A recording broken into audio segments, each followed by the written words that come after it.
Hay mucho aplauso respecto a la economía en comparación con otros países de la región, pero lo cierto es que estamos a 9 meses de un complicadísimo proceso electoral y el Congreso ha aprobado una serie de iniciativas que apuntan a tener medidas populistas. Vamos a hablar de la reconfiguración del impuesto general a las ventas, del famoso IGB.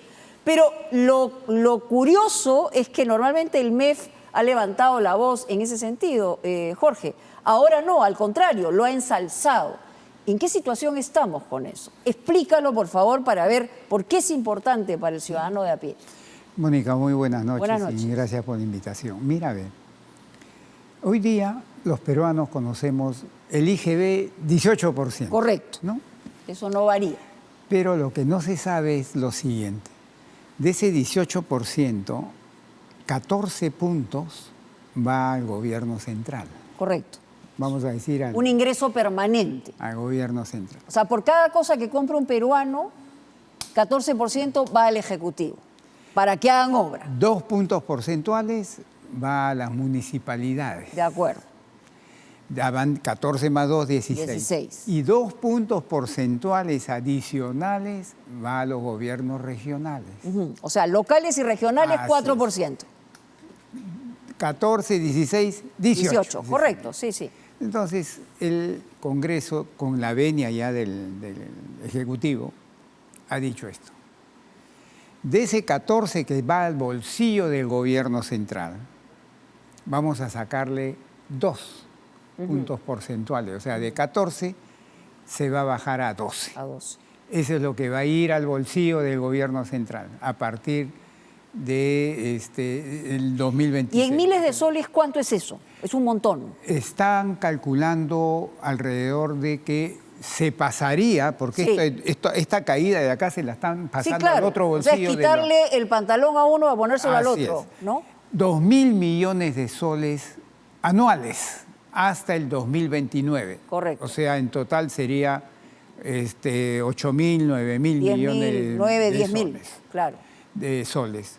Eso sería lo que le estarían dando al Fondo Común, al fondo de las municipalidades, ¿no? Al 2% del gobierno regional no se toca. Okay. Y claro, esto lo van a hacer en forma gradual. Medio punto anual en 4 años, ¿no? Pero correcto. Conceptualmente, para que la gente lo entienda facilito, es, le doy menos plata al gobierno central y le doy más plata a las municipalidades. Para que hagan proyectos, Para obras. que hagan obras en favor, dicen, de los que menos tienen. Pero los municipios han demostrado que son un poco gestores, ¿no? Eso impone una serie de problemas. Sí. Mira, para el gobierno central, la ciencia económica y la realidad de muchos países, Mónica, te dice que cuando tú quieres bajar impuestos, para evitar una caída de ingreso, de sueldo, correcto, muy fuerte, ¿no? Primero tienes que ampliar base tributaria. Pero eso no ocurre, yo he escuchado eso por décadas. O sea, al tomar esta medida no les ha preocupado eso. Ok. Muy bien. Segundo, se lo están dando a las municipalidades. Y según un informe que acaba de salir del Consejo Fiscal, las municipalidades en un periodo de 4 o 5 años, le han calculado, en promedio tienen una tasa de ejecución de alrededor del 63% nada más. ¿Qué significa? Que tú le das 100 soles para inversión, ellos ejecutan 63 soles nomás. Y claro, y no es porque no quieran gastar la plata, sino porque no saben gastar la plata. Y ahí aparece el segundo problema que también están desconociendo. ¿Cuál es? Que no tienen una adecuada capacidad de gestión las municipalidades. Entonces, con lo que tienen no pueden gastar bien. Imagínate, ahora le va a caer un chorro de dinero adicional. ¿Qué van a hacer con ese chorro de dinero adicional? Ahora, el Congreso ha demostrado, ¿no?, que le encanta, ¿no?, manejar iniciativas que tengan que ver con gasto en el país. Pero la verdad que ha llamado la atención la actitud del ministro de Economía y Finanzas en ese sentido, diciendo no va a pasar nada, no va a haber ningún impacto. Aquí estamos hablando de miles de millones de soles que en algún momento lo van a tener que sacar de otro lado. Si no estamos hablando de impuestos, estamos hablando de endeudarse más. O de cortar gasto que te lo tendría Pero que ¿va hacer. a cortar gasto Ahí voy. en un anteproceso electoral? El gobierno central, ¿no?, tendría que cortar gasto. Sí. Y no va a ser mayormente gasto corriente, porque eso es tocar sueldos, y tú sabes que eso no se puede tocar. Eso no van a tocar. Entonces, donde va a morder es disminuir la tasa de crecimiento del gasto de inversión. Pero están hablando de grandes inversiones, están hablando de seguir atrayendo inversiones, es decir, o por lo menos empezar a atraerlas, ¿no? Y el otro lado que hay que tomar en cuenta es que la Contraloría General de la República también ha sacado un estudio para el año 2024, que si mi memoria no me falla, más de 20.000 proyectos a nivel nacional se empezaron a hacer y se han paralizado. ¿Desde cuándo? 2024, al 2024. Al 2024. Y sabes, del 100%, casi, 70 y tantos % son obras que realizan los gobiernos municipales. O sea, no solamente no ejecutan el 100% de lo que le dan para inversión, sí, sino que inician proyectos de inversión y los paralizan por N razones. Sí, pero ¿por qué tiene tanto interés, tanto el Congreso como el propio gobierno, que llama la atención porque la billetera la tiene aparentemente abierta, porque tiene tanto interés en entregar más plata a los municipios? Porque esto tiene que ver con campañas electorales. Mira, si pensamos mal, ya saliéndonos un poco... Piensa mal y acertarás, dice el dicho. Saliéndonos un poco del análisis puramente económico. No, claro. Vámonos al análisis ya político. Si yo pensara mal, diría que persiguen dos objetivos políticos. Primero, como ya la campaña electoral empieza ahora en julio-agosto... Estamos a 9 meses. Ha empezado antes de lo acostumbrado. ¿No? La fuerte va a empezar ahorita. Así es. Entonces, obviamente que quieren traspasarle recursos a los gobiernos municipales, porque ahí es donde ellos mayormente hacen proyectos de inversión pequeña, obras pequeñas. Menos de 10 millones de soles. Entonces, hacen obras pequeñas y es ahí donde se presta pues a hacer proselitismo, ¿no?, político. Y también corrupción. Y segundo, ahorita voy a tocar eso. Y segundo objetivo es que en octubre del año que viene son las elecciones municipales, pues. Entonces ya meses antes tienes otra campaña que va a empezar, ya no para presidente y congresistas, sino para alcaldes. Municipios, claro, para alcaldes. Entonces nos va a agarrar dos campañas seguidas y también los municipios van a tener ahí. Y tercero, que el peso de esta medida no la va a asumir el gobierno de la presidenta Dina Boluarte, pues. Lo va a asumir el gobierno que gana las elecciones. Están endosando el problema al gobierno que viene. El 28 de julio del 2020. Yo hago obritas, yo quedo bien con los alcaldes, además con quienes tengo acuerdos políticos y todo lo demás, pero claro, yo me voy. Pero ustedes se quedan con el problema. Así es. ¿No? Y hay un problema también que advierte hace mucho el Banco Central de la Reserva, pero tampoco parece prestarle oídos el Ministerio de Economía y Finanzas, que tiene que ver con el déficit fiscal. Para entender, es lo que está entrando no es suficiente para lo que está saliendo. Y entonces se arma, claro, con la pandemia se entendía, pero después no hemos logrado cerrar esa brecha. Y ahí viene algo más grave, porque mira tú, en el mundo, ¿no?, ya se dijo, oye, el déficit fiscal es un cáncer para cualquier democracia.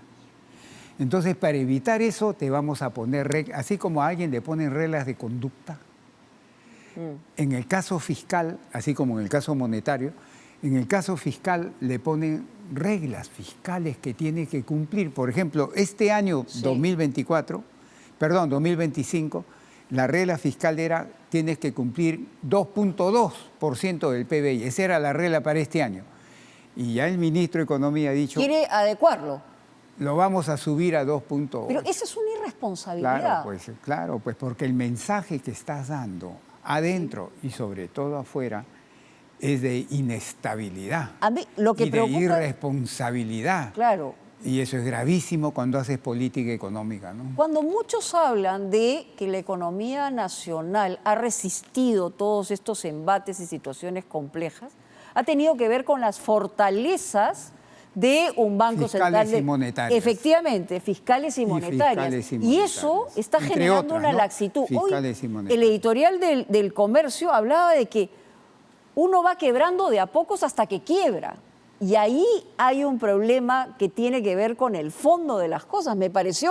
Puede parecer extremo en un momento como el de hoy, pero uno no de la noche a la mañana quiebra, sino faltando a las reglas que han sido fuertes durante los últimos 30 años. Yo conocí un líder empresarial peruano que decía las empresas privadas, se refería a las privadas, pero de ahí tú puedes extrapolar en general, ¿no?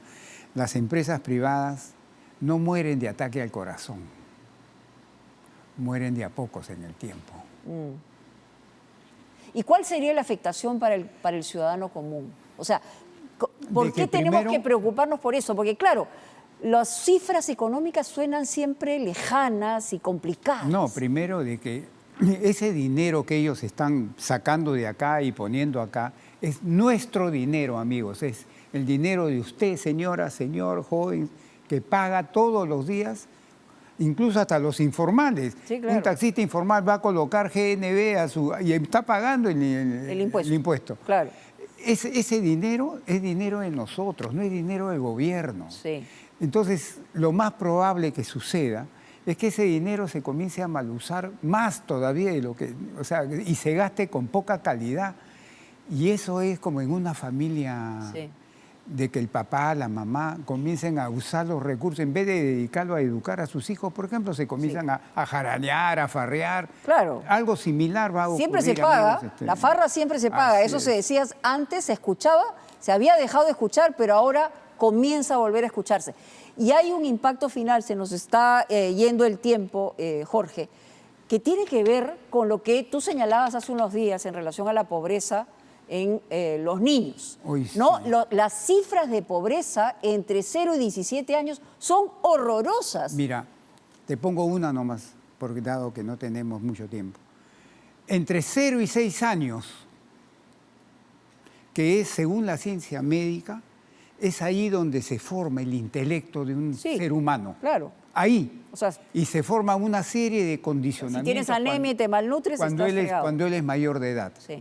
Y entre 0 y 6 años, según el INEI, ¿sabes cuánto están en situación de pobreza? 43%, casi 50%. Casi la mitad. Esa es la juventud que mañana va a regir los destinos de nuestro querido país, Mónica. Sí, eso es doloroso. Y los políticos ni bola le dan, y eso me enerva a mí, ni bola le dan a estos problemas, Mónica. Claro, porque dicen, ha bajado el nivel de pobreza a 1.4 de un año para otro, pero ni siquiera ha vuelto al año 2019. No, que era 20%, estamos en 27.6%. Entonces, cuando ves estas cifras de los niños no tienen responsabilidad, sí, en nada, Mónica. Uno dice, ¿y quién se preocupa de ellos, no? Sí. Que es el futuro del Perú. Y el presente también, pero claro, están pensando en otras cosas, están pensando en cirugías, están pensando en salir de viaje, pero no están pensando en lo que verdaderamente es importante, que es la pobreza de la infancia en nuestro país. Qué bárbaro. Cuyos números nos avientan en la cara una realidad que no deberíamos aceptar con la tranquilidad que lo estamos aceptando. Es un crimen. Jorge González Izquierdo, muchas gracias por estar en el Punto Mónica, Final.